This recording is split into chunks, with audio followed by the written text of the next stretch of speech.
இப்போ நீங்க இந்த டாஸ்மார்க் ஒரு ரைடு போச்சுல்ல? ஆமா.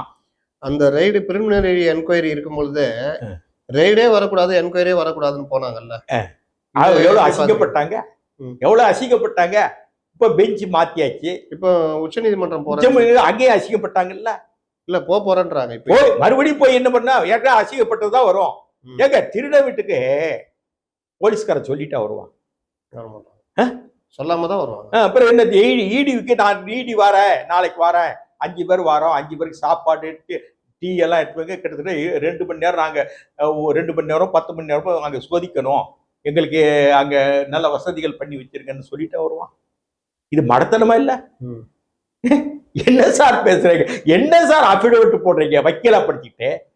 சார் நீங்க திமுக வக்கீலை விட, திமுக உறுப்பினரை விட நீங்க வக்கீலங்கிறது முக்கியம் சார். நீங்க பார் கவுன்சில்ல வக்கீல்களும் பார் கவுன்சில் உறுதிமொழி எடுக்கிறாங்க. இப்ப நான் அட்வொகேட்னா என்ரோல் பண்ணும்போது பார் கவுன்சில்ல உறுதிமொழி எடுக்கிறேன், இந்திய சட்டங்களை மதித்து நான் நடப்பேன்னு. நீங்க அட்வொகேட்டா இல்ல திமுக உறுப்பினரா?